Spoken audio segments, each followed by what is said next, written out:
My name is Clarence Winston, but everyone just calls me Clark. I am 67 years old and have been enjoying my well-earned retirement for 7 years now, after 35 years of service with the Palm Beach County Police Department in Florida. I live alone in a small house on the outskirts of town, in the same neighborhood where I've spent the last 30 years of my life.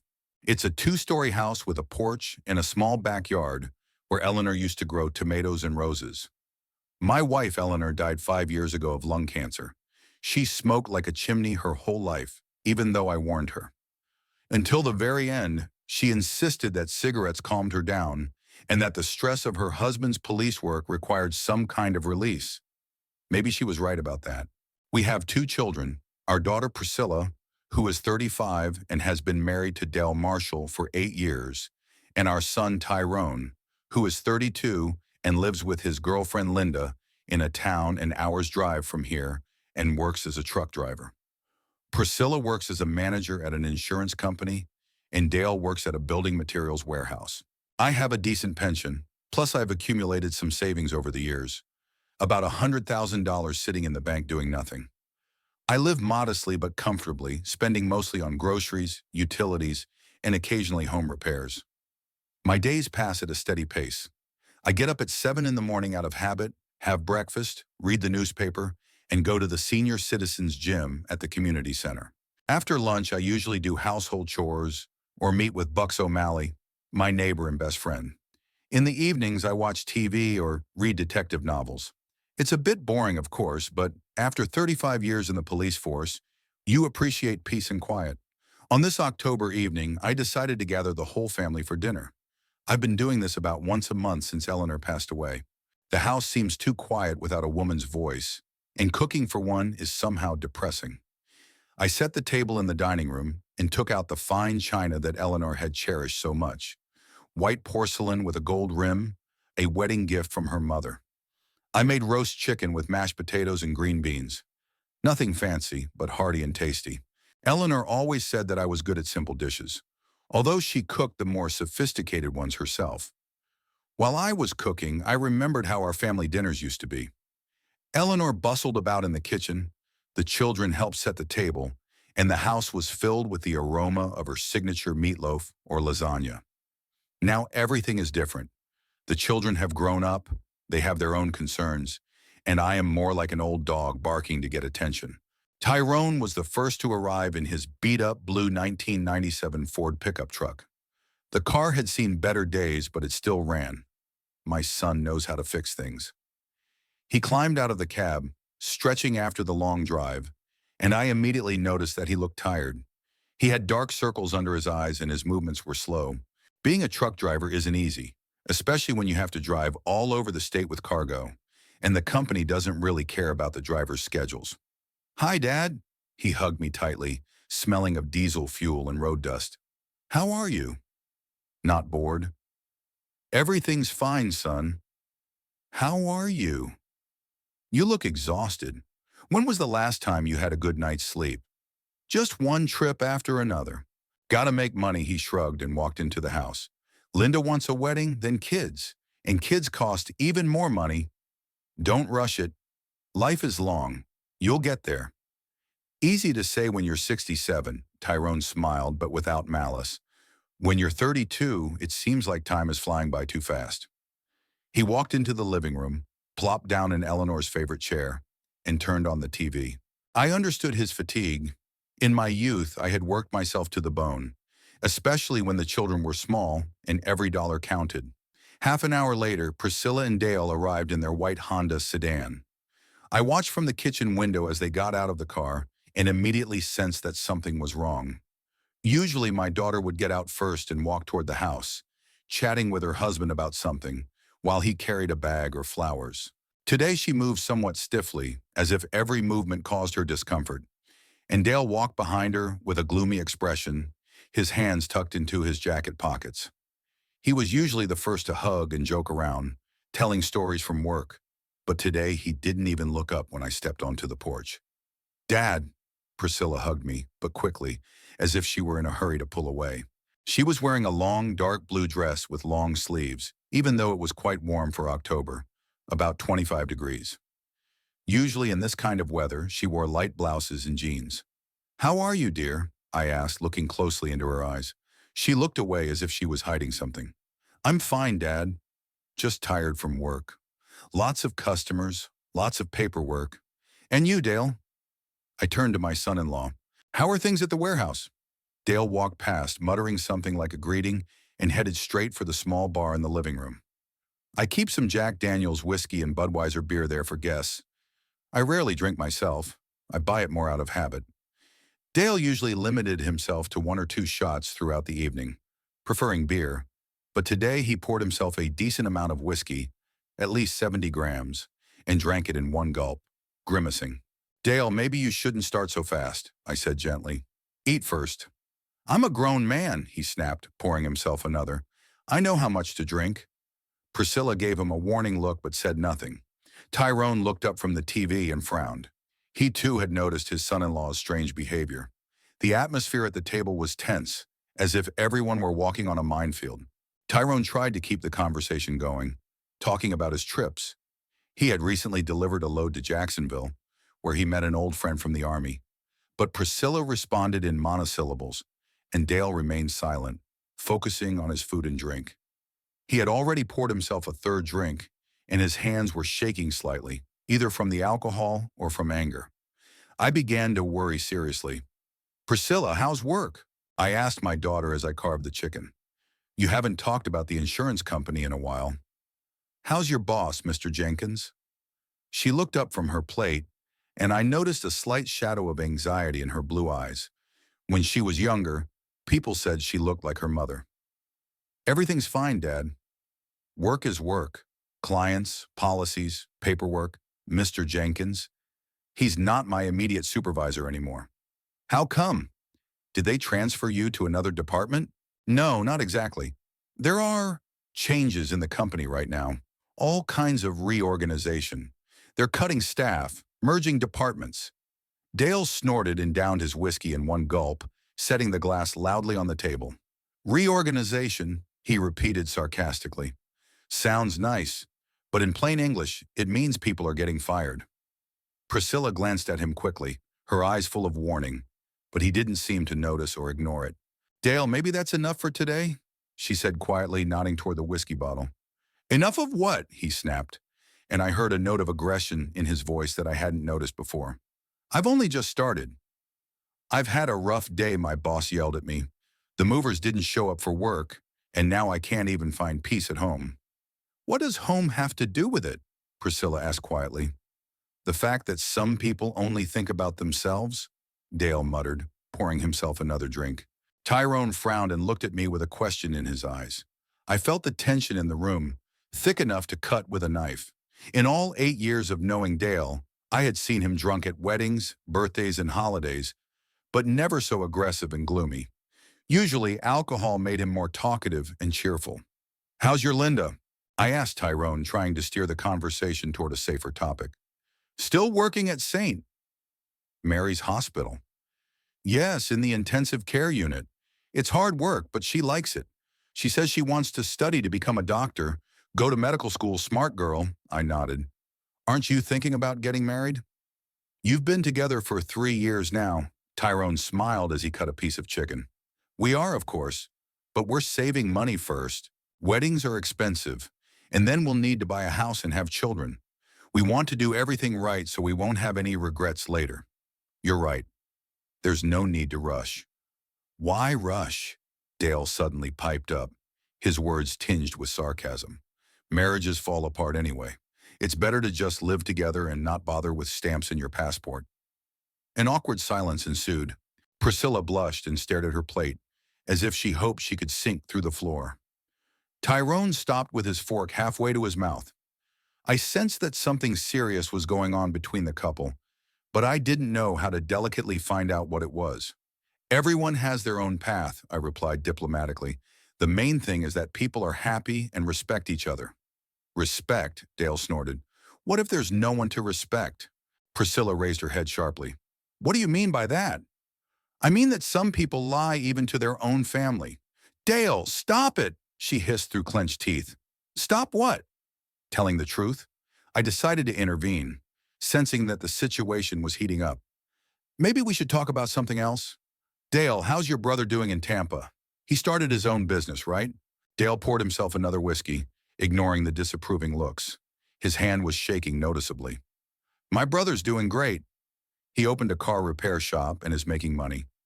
And I'm a fool, slaving away in a warehouse for pennies. But you have a stable job, Tyrone tried to cheer him up. And your own business is a risk. A risk, Dale agreed. But at least it's an honest risk.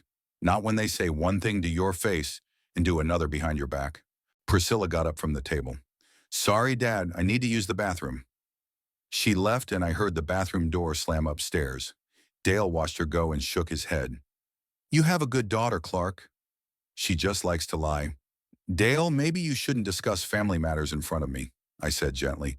If you have problems, it's better to talk about them at home, in private. She doesn't talk at all at home. She only gives instructions and makes complaints. Tyrone frowned. Listen, Dale, you understand that it's not right to talk about your sister like that in front of her father, don't you? What's wrong with that? The truth hurts, doesn't it? I felt myself boiling over. In 35 years on the police force, I had learned to control my emotions. But when it came to family, restraint was more difficult. Dale, you've had a lot to drink. Maybe you should stop. Maybe everyone should stop telling me what to do, he snapped. Priscilla returned to the table. Her eyes were red, as if she had been crying. Dad, thanks for dinner. It was delicious.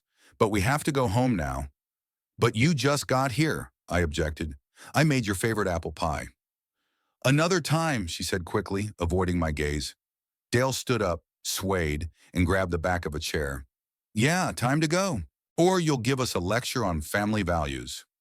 After dinner, Tyrone helped me clear the table, while Priscilla and Dale went out to the backyard to smoke. I haven't smoked in 20 years, quitting after I saw what cigarettes did to Eleanor, but they still had the habit. Through the kitchen window, I could see them talking quietly but clearly tensely about something. Priscilla gestured, waving her cigarette, while Dale stood with his arms crossed over his chest, shaking his head. At times, he made sudden movements with his hands, and his daughter recoiled from him. Dad, is everything okay? Tyrone asked, putting the plates in the dishwasher. They seem strange today, especially Dale. I noticed that too. But you know, son, you shouldn't get involved in family matters unless you're asked to.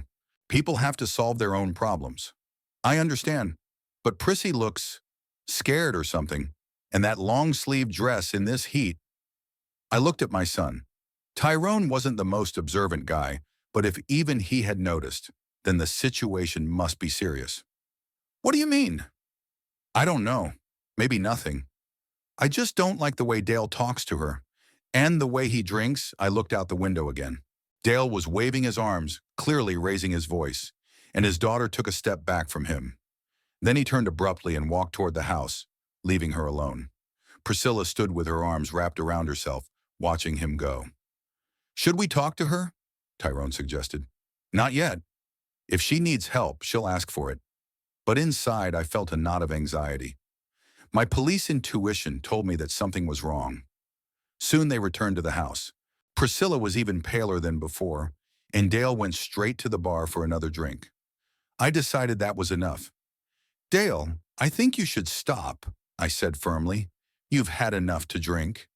You're not my father to tell me what to do, he muttered, but he put the bottle down anyway. We really have to go, Priscilla said, not looking me in the eye. We have to get up early for work tomorrow. Of course, dear. Thank you for coming. It had been a long time since the whole family had gotten together. She hugged me goodbye and I could feel her trembling. Her hands were cold despite the warm evening. Priscilla, if anything happens, you know you can always call me, right? Anytime, day or night. I know, Dad. Everything's fine, don't worry. We're both just tired. But I heard uncertainty in her voice and something else. Fear? Or just exhaustion? Dale staggered toward the door. Hey, take it easy on the booze, I said to him. You still have to drive. I'll be fine, he muttered without even turning around. It's not the first time. Maybe I can give you a ride, Tyrone offered, and you can pick up the car tomorrow. No thanks, Priscilla said quickly. We'll be fine. I walked them to the car, watching Dale struggle to get behind the wheel. He couldn't find his keys right away and had to rummage through his pockets. Priscilla sat down next to him, and I could see how tense she was. how tightly she pressed her lips together. I wanted to say something, offer to help, but they had already started the engine. Dale accelerated too sharply, and the car jerked forward. "Be careful," I shouted after them, but they were already gone. Tyrone stayed for another hour. We drank coffee in the kitchen and talked about his work, his plans for the future, and Linda. He said that she really wanted to go to medical school, and he was thinking about changing jobs, getting a job at a local transport company so he wouldn't have to travel so much. "I want to spend more time at home," he explained. "Otherwise, my relationship suffers. Linda sometimes complains that I'm always on the road." "You're right. Work is work, but family is more important. Don't you regret devoting so much time to your job?" I thought about it. Indeed, I missed out on a lot while chasing criminals and writing reports. Of course I regret it, but at the time it seemed like there was no other way. I needed money, I had to build a career, and time. Time always seems like there's plenty of it. Tyrone also noticed his sister and brother-in-law's strange behavior, but we both decided not to get involved in their affairs for now. Although he promised to call Priscilla tomorrow and find out how things were going. "Maybe they're just having a hard time at work," he suggested before leaving. "Stress affects people differently." "Maybe," I agreed, but my heart told me otherwise. After he left, I sat on the porch with a can of beer, thinking about the evening. You can always sense when something is wrong in a family. Over the years of working in the police force, I had seen my share of family problems and dramas, and my intuition rarely failed me. Domestic violence, alcoholism, infidelity, financial problems. All of these things leave their mark on people's behavior. The air was warm and humid, smelling of blooming jasmine bushes from the neighboring garden and the faint aroma of barbecue. Someone was grilling meat in their backyard. I could hear the voices of children playing in the street until dark, dogs barking, and the noise of cars on the neighboring street. The usual sounds of the evening suburbs, soothing and familiar. Around 9 o'clock in the evening, Bucks O'Malley, my neighbor and best friend for over 30 years, came out onto the porch. We served together in the police force, retired together, and now he lives across the street with his wife Dorothy. Bucks lost his left leg below the knee in a car accident 10 years ago, but he has adapted to his prosthesis and is still quite active. "Good evening, Clark," he greeted me, settling into a wicker chair next to me. "I saw your kids were visiting." How was the family reunion? It was a little strange, I admitted, handing him a can of beer from the refrigerator on the porch. Priscilla and Dale were acting, I don't know, like they were on pins and needles the whole evening. Bucks opened the beer and took a long sip. At 69, he was still in good shape and sharp-minded, although his gray mustache and deep wrinkles around his eyes betrayed his age. His hands were still strong. He had been a boxer in his youth. "Family problems?" he asked, and I heard the professional concern of a former cop in his voice. "Looks like it." Dale was drinking more than usual and acting aggressive, and Prissy seemed kind of scared. "And that long-sleeved dress in this heat?" "I see," Bucks nodded grimly. "I remember when we used to break up family fights when we were young. Those were the worst calls. You never knew who was going to jump you, the husband, the wife, or both at once." "Yeah, and when you see that at home," I shook my head. "I hope I'm just getting myself worked up." "Maybe. But your intuition has always been good. Remember the Morgan case? You said right away that something was wrong with his alibi, but everyone else believed him." "I remember." We fell silent, listening to the rustle of palm leaves in the evening breeze. The air was humid, promising rain tomorrow. "How's your Marcus?" I asked, remembering Back's son. I haven't seen him in a long time. "He's fine. He works in Miami as a foreman for a construction company. The pay is good, but he rarely comes home. The last time he came was for Christmas." "And Rosalind?" "My daughter is doing well. She visits often and brings the grandchildren. She's coming this weekend and promised to bake a pie." "You're lucky with your children." "I don't know, Clark. Sometimes I think we gave them too much when they were little. We were always working, making money, and didn't have enough time for them. We compensated with gifts and money. Now they're used to their dad always helping them out." The phone rang at 1:30 in the morning. I slept lightly, as I had become accustomed to during my years of police service, when calls could come in at any time. I woke up immediately and reached for the phone on the nightstand next to the bed. Hello? Dad! Priscilla's voice trembled with tears and fear. Dad, please help me. I sat up instantly, wide awake. 35 years as a cop had taught me to recognize intonations. This wasn't just the crying of an upset woman, it was a cry for help. Priscilla, what's wrong? Where are you? At home. Dale. He hit me, Dad. He's drunk and says he's going to kill me. I locked myself in the bedroom, but he's trying to break down the door. My heart was pounding. I could hear a muffled male voice shouting something on the other end of the line. Then the sound of blows against the door. Priscilla, did you call the police? No, please come. I'm scared. Hang in there, sweetheart. I'm on my way. I hung up and jumped out of bed. I pulled on my jeans and a t-shirt and grabbed my car keys. Then I stopped and looked at the top shelf of the closet, where my old service pistol, a Glock 17, lay in a locked box. I had served with it for the last 10 years before retiring. After retiring, I didn't turn it in. In Florida, it's not mandatory for police veterans. I hesitated for a second. Should I take the gun or not? On the one hand, Dale wasn't a criminal, just a drunk man who had lost control. On the other hand, drunk men can be unpredictable, especially when it comes to domestic violence.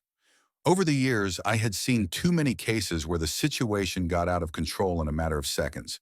I took out my key, opened the drawer, and grabbed the gun. I checked the magazine, 17 rounds plus one in the barrel. I tucked the gun into my belt and covered it with my t-shirt. Better to have it and not need it than to need it and not have it. I got in the car and sped across town.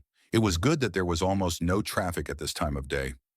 Priscilla and Dale live in a simpler neighborhood than mine, in a small one-story house that they bought 3 years ago with a mortgage.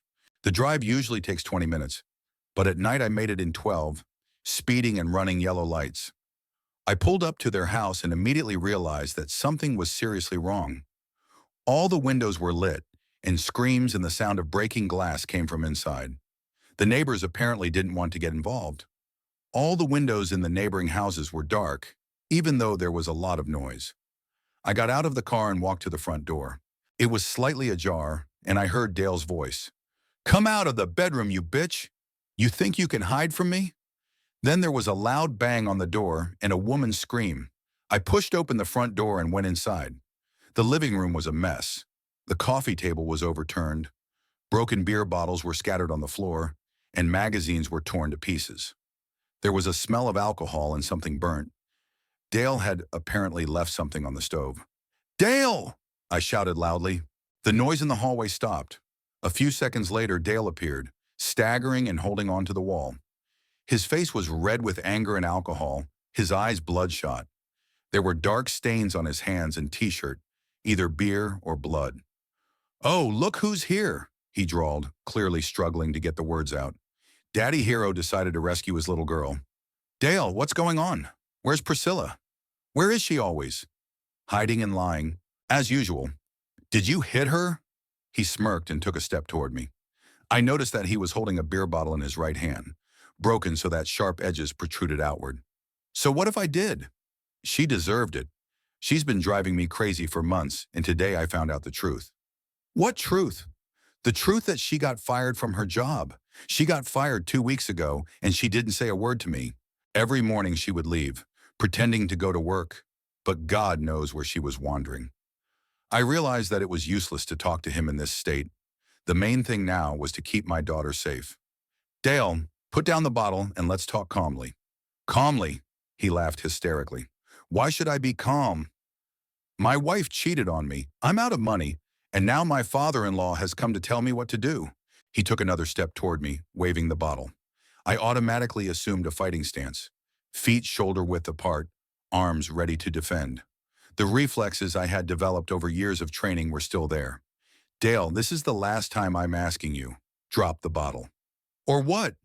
Arrest me? You're not a cop anymore, old man. He lunged forward and swung the broken bottle. I managed to dodge and grab his wrist. Dale was younger and bigger than me, but he was drunk as a skunk and his coordination was off.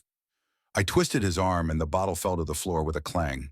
Let me go, he yelled and tried to hit me with his left hand. I blocked the blow and pushed him away.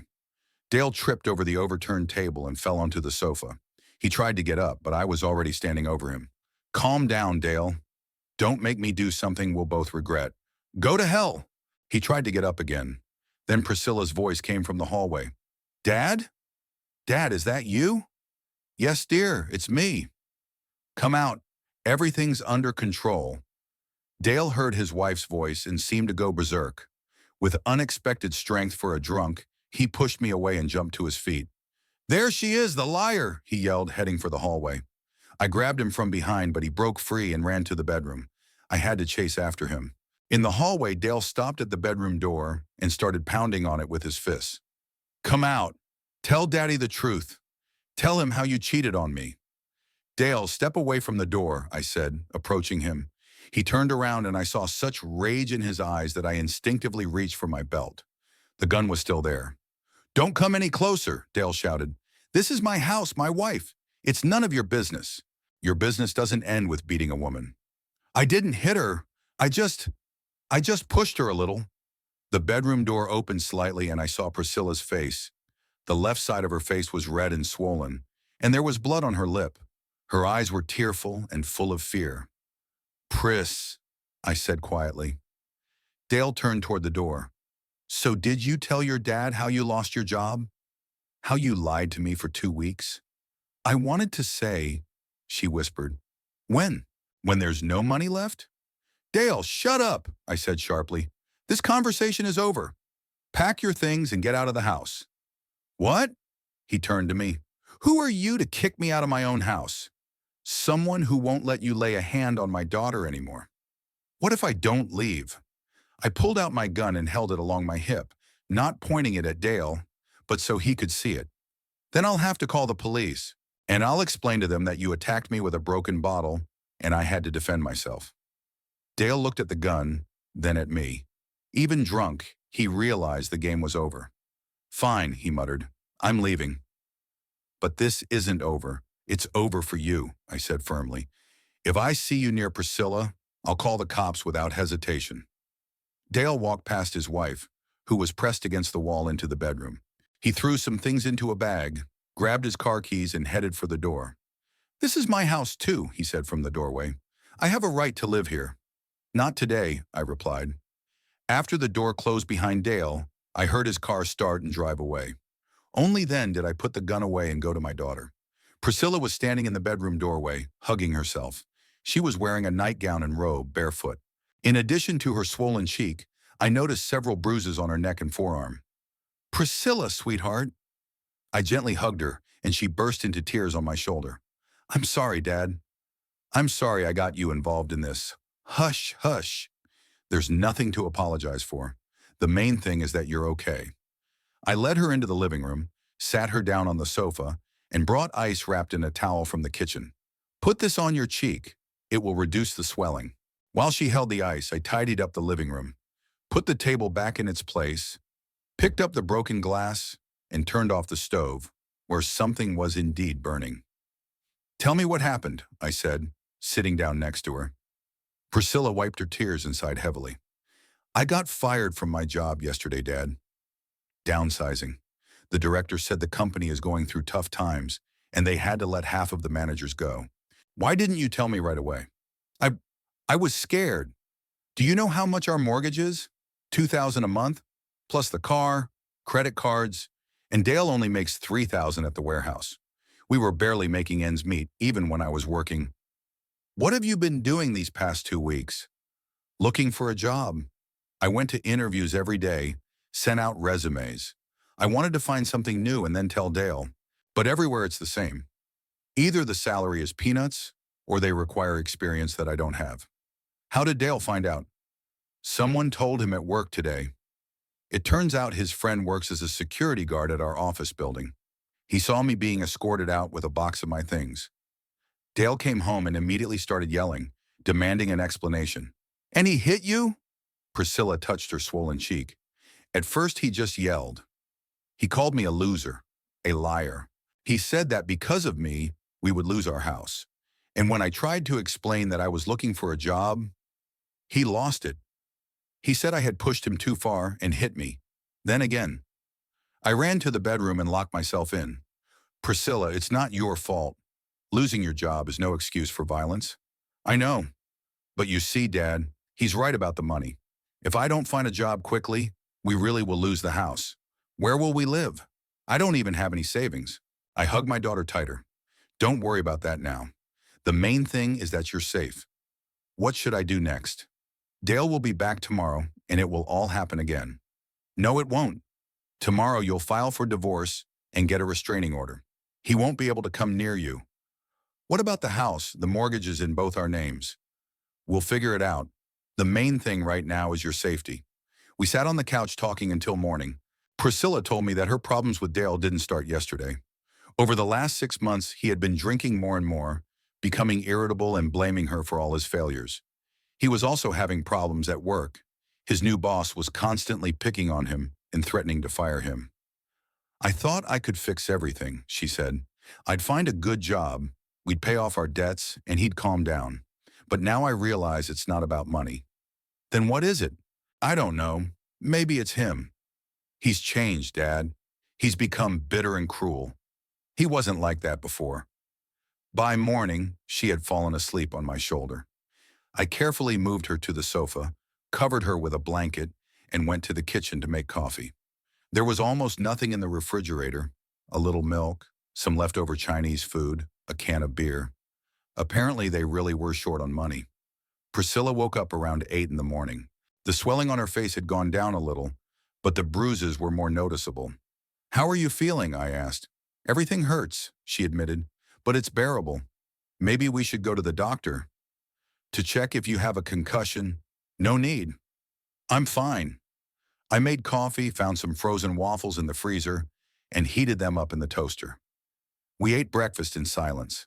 Priscilla was pensive, occasionally touching the bruises on her face. Dad, she said suddenly, can I ask you something? Of course, dear. Can you stay with me for a while? I'm afraid Dale will come back. I know it's inconvenient for you. You have your own life, but... Priscilla, I interrupted her. You're my daughter. Of course I'll stay as long as you need me to. Really? Hope appeared in her eyes. Really? I'll go home today, pack my things, and move in with you. Thank you, Dad. I don't know what I would do without you. Everything will be fine. You'll see. The main thing is not to give up. What about money? The mortgage, bills? Don't worry. I have savings. We'll help with the mortgage until you find a job. I can't spend your money. You can. That's what it's there for, to help the family in difficult times. Priscilla cried again, but now they were tears of relief, not fear. You're the best father in the world, she said, hugging me. I stroked her hair and thought about the difficult times ahead. Divorce, court cases, financial problems. But the main thing was that my daughter was safe and the rest could be sorted out. Everything will be fine, Prissy. It definitely will. On Monday after that terrible night, I went home, packed a suitcase with my things, and moved in with Priscilla. At first, I thought it would be temporary, a week, 2 at most, until she recovered from the stress and found a job. But time passed, and the situation did not change. I settled into a small room that had previously served as a study. Priscilla cleared out part of the closet for me, and I put my things away. The room was cramped. There was only enough space for a bed, a desk, and a chair, but it was quite suitable for temporary living. The window overlooked the backyard, where several orange trees grew. It was nice to hear the birds singing in the morning. The first few days, Priscilla was depressed and frightened.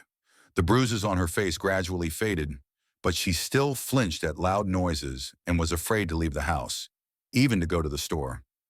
I took her to the doctor, then to a lawyer who began filing for divorce and a restraining order against Dale. The process was delayed. The court said it could take up to a month before the order took effect. I took care of all the financial matters. The mortgage payment was $2,000 a month, plus utilities, electricity, gas, water, internet, another $500. Add to that groceries, gas, insurance, and it came to about $4,000 a month just for basic expenses. I could afford it. A police pension is quite decent, plus my savings. But I knew it couldn't go on like this forever. Dad, I feel bad that you're paying for everything, Priscilla said when I gave her money for groceries. Don't worry, dear. The main thing is that you get back on your feet as soon as possible. I'll definitely find a job and pay you back. You don't owe anyone anything. I'm your father, it's my duty to help. For the first 2 weeks, she really did look for a job. Every day she looked through ads on the internet, called recruitment agencies, and went to interviews. But there were no results. Everywhere either required experience in other fields or offered a salary half of what she had been earning before. The insurance industry is in crisis right now, she explained. Many companies are closing or cutting staff, and I have no experience in other fields.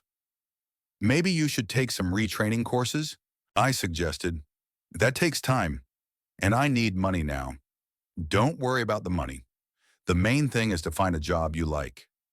In the third week, Tyrone arrived. He found out about the situation with his sister and immediately asked for a few days off work. He was outraged by Dale's behavior and offered to have a man-to-man talk with him, but I explained that it was better not to aggravate the situation. Dale got what he deserved, I told my son. Now let the court deal with it. Still, hitting a woman, Tyrone shook his head. It's Prissy. She wouldn't hurt a fly. We sat in the kitchen drinking coffee. Priscilla was lying in the bedroom. She said she had a headache. In 3 weeks, she had lost a lot of weight and had become pale and listless. The doctor prescribed antidepressants, but she was reluctant to take them. Do you think she'll be okay? Tyrone asked. She has to be. Time heals all wounds. Aren't you tired of all this? Living away from home, paying for everything? I shrugged. To be honest, I was a little tired. I was used to my daily routine, to peace and quiet. Here the TV was always on. My daughter was either crying or talking on the phone with her friends. The house was smaller than mine, and there was little personal space. It's okay. I'll put up with it. Prissy needs support. You're a good father, Dad. Not everyone would do that. Come on, what else should I do? Abandon my daughter in trouble? By the end of the month, I began to notice that Priscilla had relaxed. Her job search became less active. Instead of going to interviews every day, she would spend the whole day at home watching TV shows or chatting with her friends on the phone. When I asked her about work, she would respond evasively. I sent my resume to a few places, waiting for a response. Maybe you should call them yourself? Take the initiative? Dad, things are different now. If they're interested, they'll call back, okay, but maybe you should broaden your search. Look beyond insurance companies? I'm thinking about it. But in reality, no active steps were taken. Instead, she began to pay more attention to her appearance. She signed up for a beauty salon, bought new clothes, and began to meet with her friends more often. When I suggested that maybe she should save money while she didn't have a steady income, she took offense. Dad, I can't walk around looking like a beggar. If I look bad, who will hire me? In principle, her logic was correct, but I was concerned that her job search activity was declining while her expenses were increasing. In early November, I decided to meet with Bax. We hadn't seen each other in a long time, and I needed to talk to someone. I had a lot of thoughts that I had no one to share with. We met at a small cafe called Sunnyside near the shopping center. It was a quiet place with few customers, mostly retirees and housewives. We ordered coffee and pie and sat by the window. How are you doing? Bucks asked, looking at me intently. You look tired. Yeah, I'm fine. I'm living with Prissy, helping her out after her divorce. What about the guy who was beating her? Dale? He's gone. The lawyer says he left town, maybe to stay with his brother in Tampa. It's better this way. Fewer problems. How's Priscilla? Has she recovered? I stirred my coffee with a spoon, thinking about my answer. Physically, yes. The bruises are gone, she feels fine. But she's having trouble finding a job. How long has she been looking? A month. At first she was actively looking, but now she's kind of relaxed. She says she's waiting for responses from employers. Bucks nodded, sipping his coffee. I see. Are you helping her financially? Well, yes. I pay for the house, buy groceries, pay the bills. She has no money. How long are you going to keep doing that? The question caught me off guard. To be honest, I hadn't really thought about it. The main thing was to help my daughter in a difficult time, and how long it would last didn't matter. Until she gets back on her feet. What if she doesn't? Bucks looked at me seriously. You know, Clark, I've known you for 30 years. You're a responsible person, but sometimes you take on too much. What are you trying to say? That Priscilla is a grown woman. She's 35 years old. At her age, people should be able to solve their own problems. But she's in a difficult situation. Her husband beat her. She lost her job. That was a month ago. What's stopping her from actively looking for work now? I couldn't think of an answer. What was stopping her, really? I'm afraid she's gotten used to her dad solving all her problems, Bucks continued. Remember when we worked together? How many times did we see grown children taking advantage of their parents? Prissy isn't like that. Maybe not. But people are weak, Clark. If they can avoid working and live off someone else, many will choose the easy way out. I wanted to argue, but deep down I knew Bucks was right. Over the last 2 weeks, I had also begun to have doubts. Do you think she's deliberately not looking for a job? I don't know. Maybe not on purpose. Maybe she just relaxed, knowing that Dad would help. But the result is the same. She's living off you and not making much of an effort. We finished our coffee and talked about other things. The weather, the neighbors, our plans for Thanksgiving. But Back's words kept nagging at me. I got home around 6 in the evening. As I unlocked the door, I heard a man's voice and laughter coming from the living room. I thought maybe Tyrone or one of my relatives had come to visit. I walked into the hallway, hung up my jacket, and headed for the living room. What I saw took me by surprise. Priscilla was sitting on the sofa with an unfamiliar man who looked to be about 35 or 40 years old. On the coffee table was a half-empty bottle of red wine and 2 glasses. Some comedy was playing on TV, and they were both laughing. Priscilla was wearing a new dress that I hadn't seen before. Her hair was neatly combed, and she was wearing makeup. She looked much better than she had that morning when I left. Then she was still in her pajamas and complaining of a headache. "Oh, Dad," she exclaimed when she saw me. "You're back already." The man turned around, a handsome brunette with a well-groomed beard, wearing a nice shirt and jeans. He got up from the sofa and held out his hand. "Good evening. My name is Rick Morrison. It's very nice to meet you." "Clark Winston," I said, shaking his hand mechanically. "Dad, Rick works at an advertising agency," Priscilla explained. "We met at a cafe the other day when I was at a job interview nearby." "I see," I said, feeling awkward. "Rick told me about his job." "It's very interesting. It turns out that advertising offers many opportunities for people with customer service experience." "Yes, the industry is growing," Rick nodded. "There's always a need for smart managers." I stood in the middle of the living room, not knowing what to do. On the one hand, my daughter has the right to socialize with whomever she wants. On the other hand, I live in this house, and it felt kind of awkward. "I won't bother you," I said. "I'm going to my room." "Dad, don't go," Priscilla said quickly. "We're just chatting." No, it's fine. I have things to do." I went to my room, closed the door, and sat down on the bed.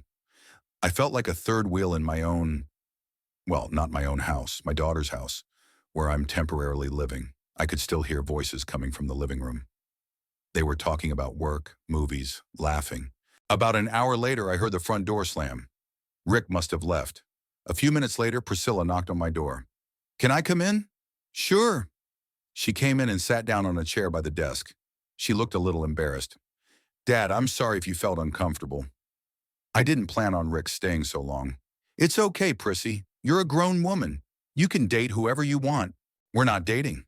We just met, and he offered to help me find a job. He has a lot of connections at different companies." "I see. He's a very nice man. He told me about his work and opportunities in advertising. Maybe you should try something new?" "Maybe I should." We were silent for a moment. Priscilla fiddled with the hem of her dress. "Dad, don't you think it's uncomfortable living here? Maybe it's time to go home." The question came as a surprise. I looked at my daughter more closely. "Do you want me to leave?" "No," she replied quickly. "Of course not. It's just, I understand that you feel cramped in this small room. You have your own life, your own habits. Priscilla, if you want to be alone, just say so." "That's not it. I just feel like I'm being selfish. You left your home, your life to help me, and I'm still unemployed. Living off you. Sweetie, I told you not to worry about money. But I do worry. I'm 35 years old and I'm hiding behind my daddy like a little girl. I got up, walked over to her, and put my hand on her shoulder. You're going through a difficult time. It's normal to accept help from loved ones. Do you really think so? Of course. The main thing is that you don't give up and keep looking for work. I am looking, Dad. It's true, I'm just not having any luck yet. Then there's nothing to worry about. I'll stay as long as I need to. Priscilla hugged me. Thank you, Dad. You're the best father in the world. I promise I'll find a job soon and become independent. You don't have to promise. Just do what you can. After she left, I sat in my room for a long time, thinking about what had happened. On the one hand, Priscilla's right. She is a grown woman and has a right to her own life. On the other hand, as long as she is living off me, the situation is ambiguous. Maybe Bucks is right, and I'm taking on too much. Maybe it's time to give my daughter more independence. But then why did she ask me to stay? Questions swirled in my head, but there were no answers. One thing I understood for sure, the situation was becoming more complicated than it had seemed at first. Rain began to fall outside the window, and drops ran down the glass. I lay down on the bed, closed my eyes, and tried to fall asleep. Tomorrow would be a new day, and maybe everything would become clearer. But sleep did not come. Bucks's words echoed in my head. That adult children sometimes take advantage of their parents? Was that really what was happening? 2 more weeks passed after my conversation with Bucks. I tried not to think about his words, but they kept popping up in my mind. Priscilla was still looking for a job, although her search efforts left much to be desired. On the other hand, her personal life had clearly improved. Rick Morrison had become a frequent guest in the house. I can't say I liked it, but I tried not to interfere. They usually met when I wasn't home. I understood this and tried to spend more time away from home, going to the gym, meeting with Bucks, walking around the mall. I felt like a hotel guest trying not to disturb the owners. That Tuesday, as usual, I went to the gym in the morning, then to the bank to take care of some business, and stopped by the supermarket to buy groceries. I mostly bought what Priscilla asked for. She made the lists, and I paid for them and brought them home. This time the list was quite long. Expensive cheese, shrimp, good wine, some exotic fruits. When the cashier rang up the total, it came to $230. We usually spent a maximum of $150. I returned home around 3 in the afternoon. There were women's high-heeled shoes in the hallway, not Priscilla's, so she must have guests. I quietly entered the house, not wanting to disturb them. Women's voices and laughter came from the kitchen. I headed to my room to change after the gym, but the voices were so loud that I couldn't help but listen. At first, I thought Priscilla had friends over, but then I realized she was talking on the phone on speaker. Seriously, girls, I don't know what to do anymore, my daughter said, her voice tinged with annoyance. He follows me everywhere, controlling my every move. Well, just tell him straight up that you want to live alone, replied a woman's voice with a slight accent. It sounded like it was Carla, Priscilla's friend from school. That's easy to say. But how do I explain that I'm still unemployed? He pays for everything, the house, food, my medicine. If I kick him out, I'll be left without money. I froze in the hallway. Was my daughter talking about me? What about your advertising guy? Asked another female voice. Rick, right? He helps you with your work. What work? Priscilla laughed. We have more fun together. He's a great guy, but it's hard to have a serious relationship with him when Daddy's at home. Why is it hard? Can you imagine bringing a man home and having your father sit there and stare at you like a guard dog? Yesterday, we were going to watch a movie and drink wine, but he kept peeking into the living room, asking if we needed anything. Her friends laughed. Poor thing, Carla said ironically. Maybe it's time to hint to your daddy that you're a grown woman. I did hint. I asked him if he wanted to go home. But he's so noble. He says he'll stay as long as necessary, that it's his duty to help his daughter. He's so clingy, snorted the second friend. He's so clingy, agreed Priscilla. He sticks to me like glue. And he means well, you know. He wants to help, protect, provide. But it only makes things worse for me. What's the problem? You live for free, he buys you food, takes you to the doctor. The problem is that I have no personal life. Priscilla raised her voice. I'm 35 years old. I want to date men. I want to get my life together. How can I do that when that old fart is always hanging around the house? The words hit me like a slap in the face. Old fart. That's what my daughter thinks of me. That's harsh about your father, said Carla. But there was no condemnation in her voice, more surprise. What's harsh about it? I'm telling the truth. He's a good man, of course, but he's intrusive. He sticks his nose in everywhere with his advice and concern. Sometimes I feel like he wants to arrange my life more than I do myself. Maybe you should tell him straight up that it's time to leave, suggested my second friend. Where would I get the money? I don't have a job. I have a mortgage of $2,000 a month, plus everything else. Without his help, I'll be out on the street in a month. Well, then put up with the old man, Carla laughed, or look for a job more actively. I am looking. It's just that the market is bad right now. Things are just starting to work out with Rick. He's already hinted that he really likes me. Maybe something serious will come of it. But how can I develop a relationship when my dad is always at home? Listen, maybe you could gently get rid of your daddy, suggested the second friend. Not rudely, but persistently.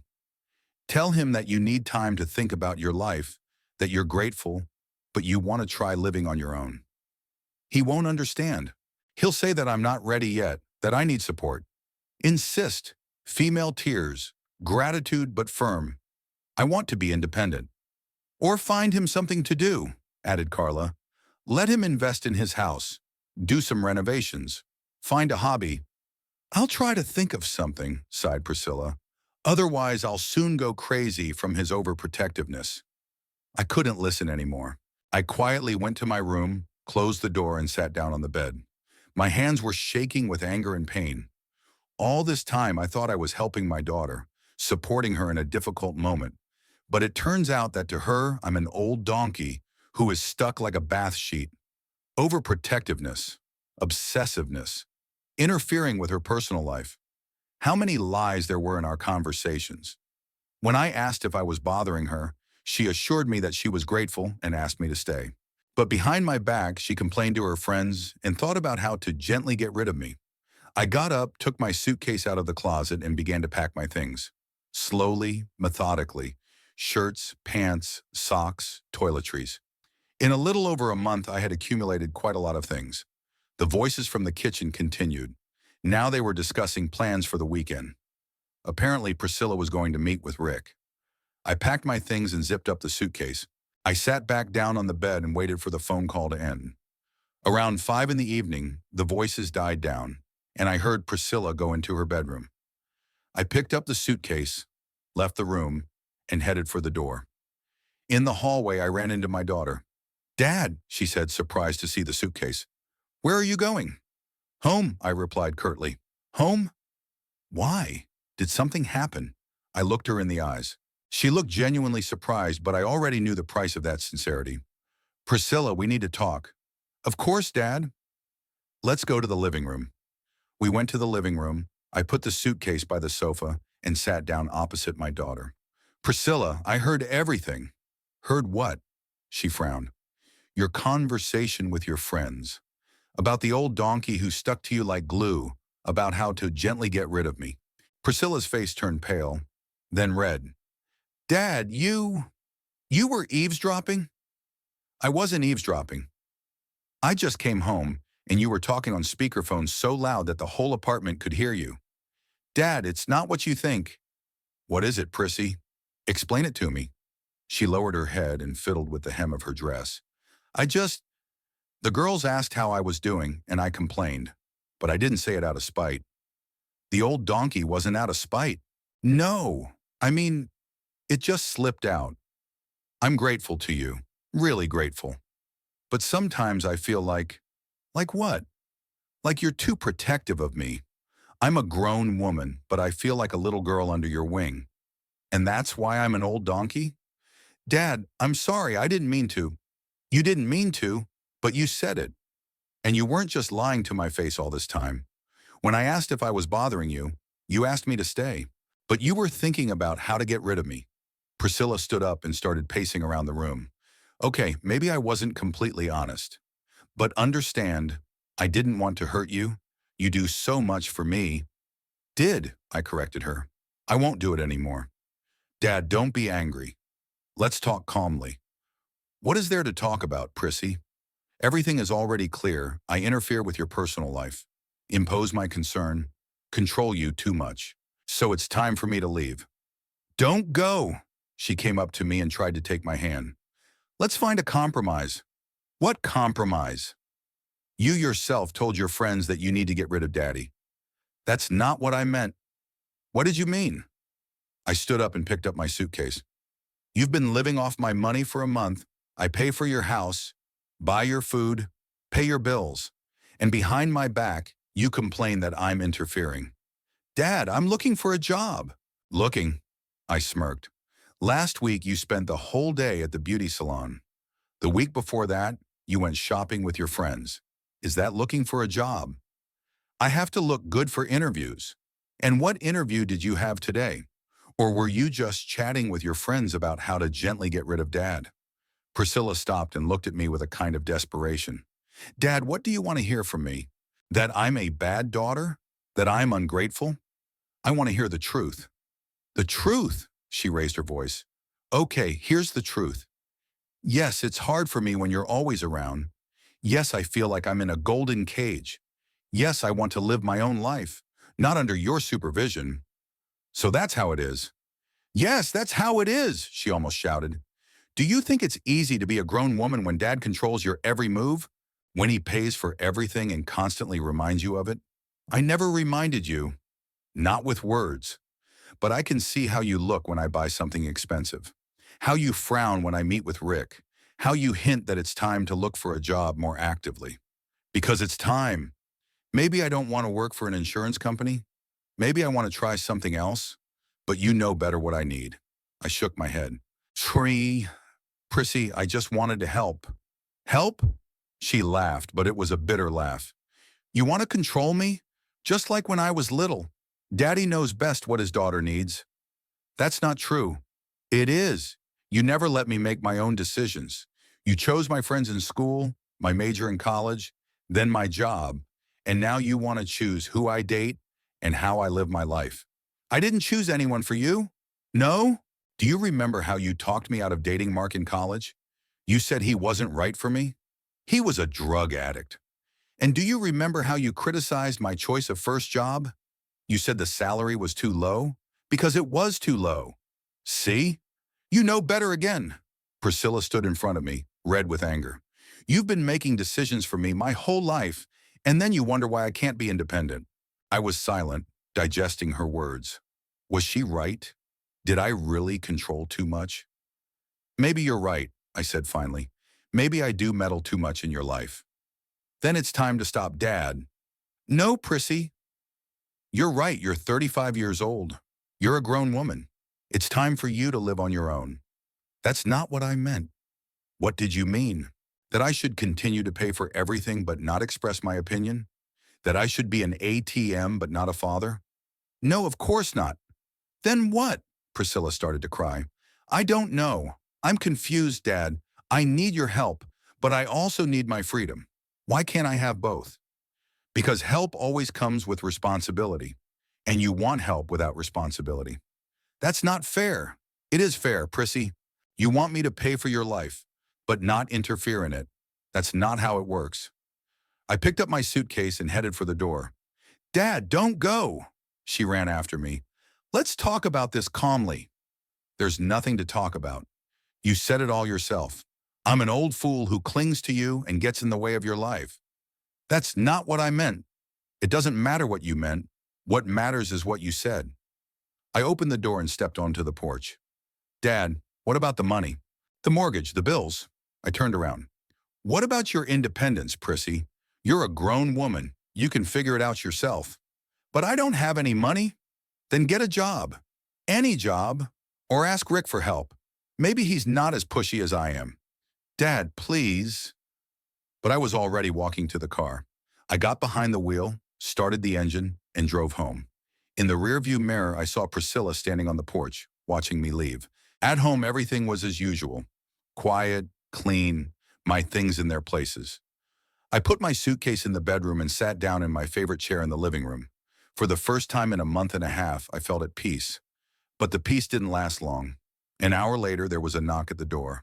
I opened it to find Dolores Fitzpatrick, my 72-year-old neighbor, local gossip and old acquaintance, standing on the doorstep. "Clark, dear, how are you?" she asked, looking over my shoulder. "I haven't seen you in a long time. I heard you moved in with your daughter to help her." "I moved back," I replied briefly. "How come?" "What about Priscilla? Has she recovered?" Dolores was a nice woman, but very nosy. I usually avoided candid conversations with her, but today I wanted to share with someone. "Come in, Dolores. Have some coffee."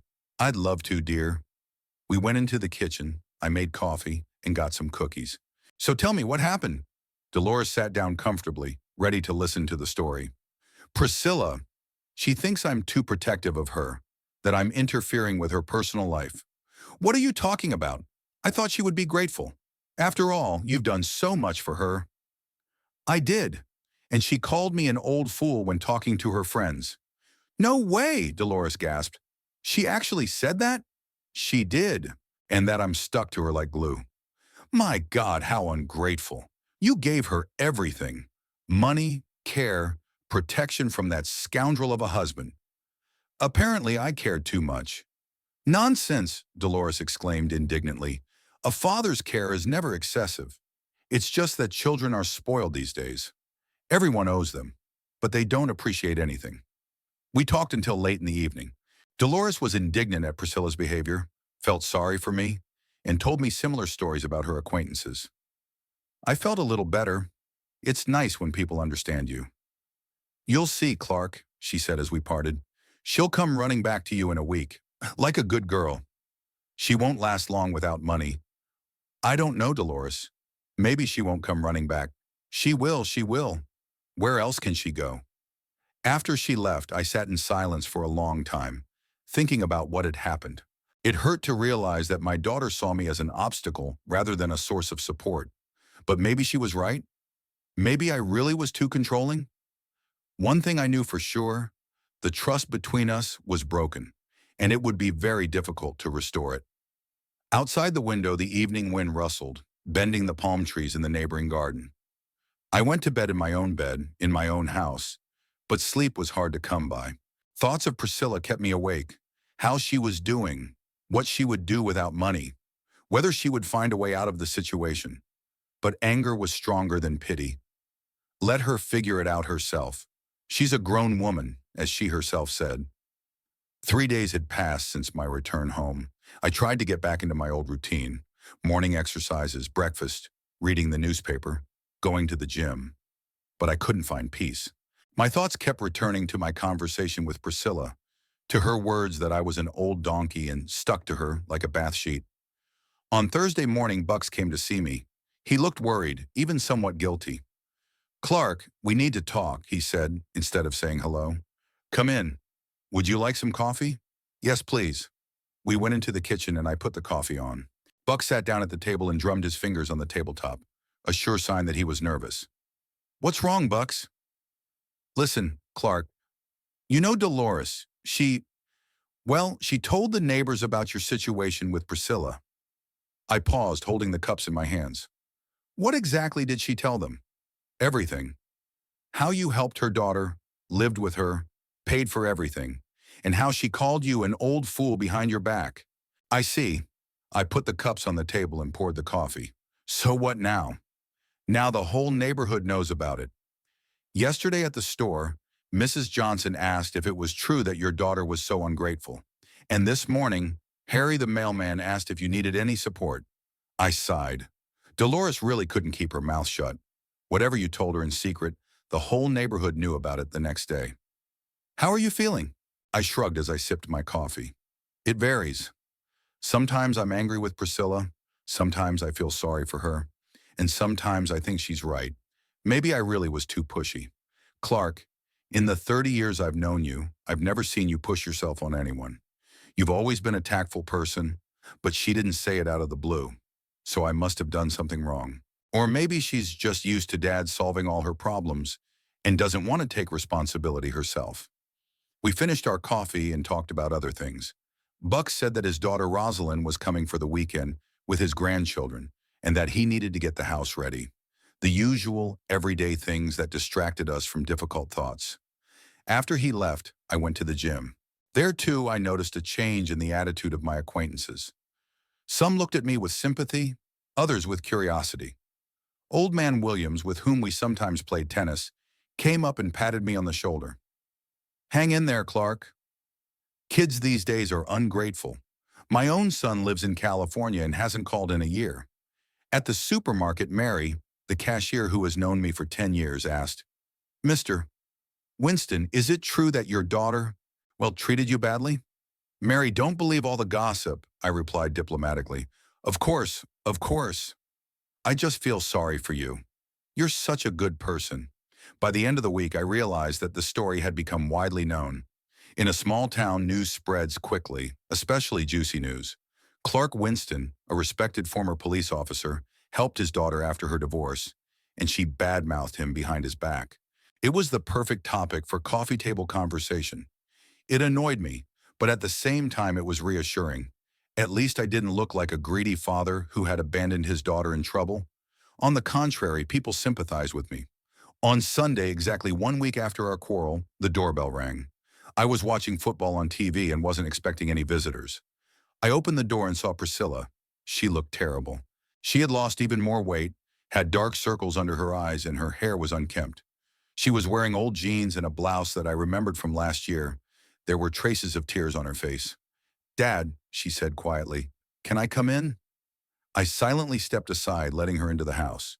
She walked into the living room and sat down on the edge of the sofa, like a guest who wasn't sure she was welcome. "How are you?" I asked without sitting down. "Bad, Dad. Very bad." "What happened?" Priscilla sniffed and wiped her eyes with her sleeve. "I can't find a job. Everywhere I apply, they turn me down. Either I don't have enough experience, or the company is in crisis, or the salary is so low that it won't cover my mortgage. What about the house? I'm behind on my payments. The bank has already called and threatened to start foreclosure proceedings. I have a month to pay off the debt, or they'll take the house. How much do you need?" "4,000. 2 late payments plus a penalty." I nodded, digesting the information. "What about utilities?" "They cut off the electricity yesterday. They promised to cut off the water tomorrow if I don't pay." "What about Rick? Can't he help?" Priscilla smiled bitterly. "Rick disappeared as soon as he found out about my problems. It turns out he has a wife and 2 children of his own. He was just having fun." "I see." We were silent for a while. Priscilla cried quietly, sobbing from time to time. I stood by the window looking out at the street and thinking about how I felt. Of course, I felt sorry for my daughter, but the resentment was still there. "Dad," she said finally, "I came to ask for forgiveness." "For what exactly?" "For everything. For calling you an old donkey. For being ungrateful. For not appreciating your help. Priscilla, you said what you thought. You don't apologize for your thoughts. But that's not what I thought. I was upset, angry at everyone. At Dale, at work, at life. And you got caught in the crossfire. You said yourself that I make all your decisions for you. So the problem isn't just your mood." Priscilla stood up and came over to me. "Maybe you were too caring sometimes.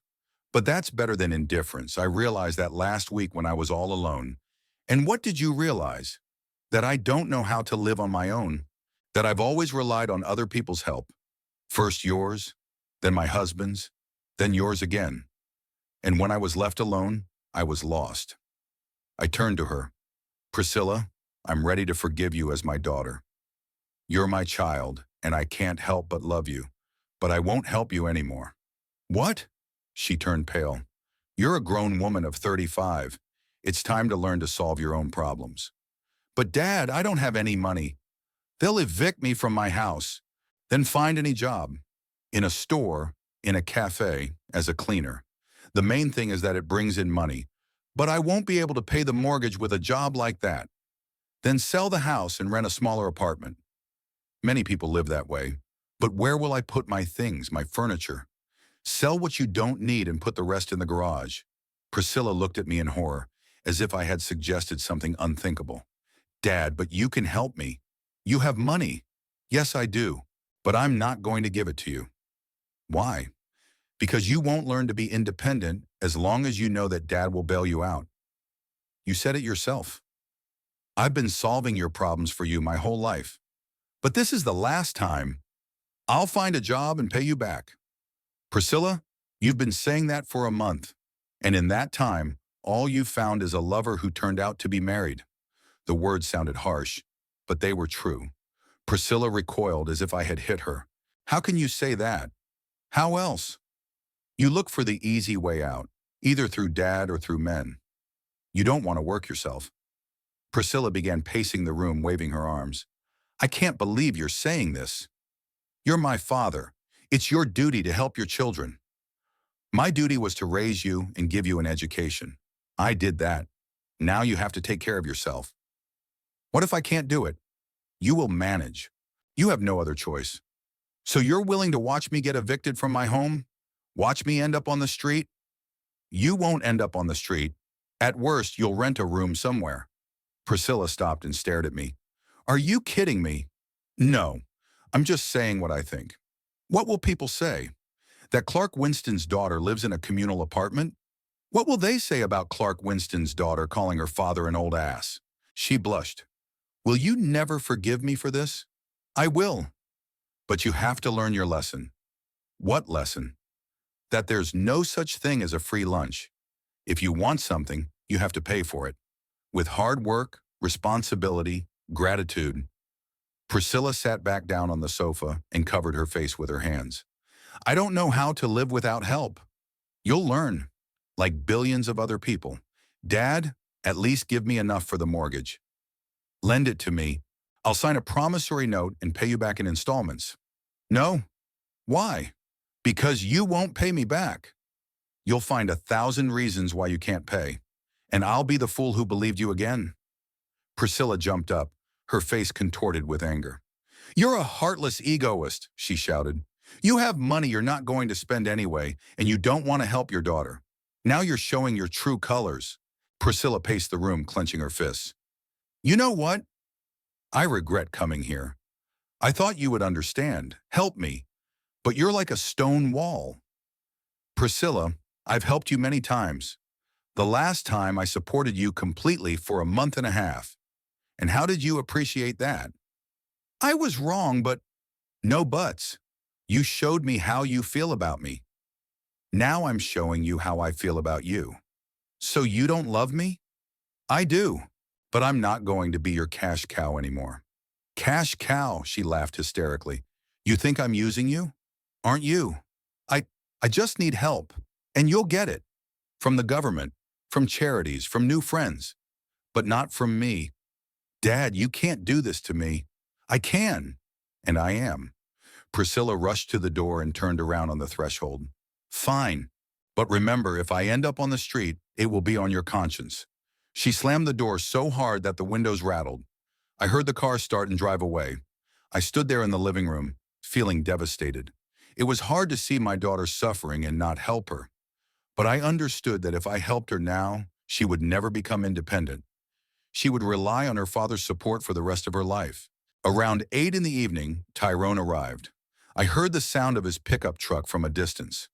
The engine was running rough and needed to be repaired. Hi, Dad, he said as he entered the house. He looked tired and preoccupied. Hi, son. What brings you here? Priscilla called. She said you two had a fight. Fought is putting it mildly. She demanded money, and I refused. Can we talk about this? Sure. Let's go to the kitchen. I'll make some coffee. We went to the kitchen and sat down at the table. Tyrone was silent, gathering his thoughts.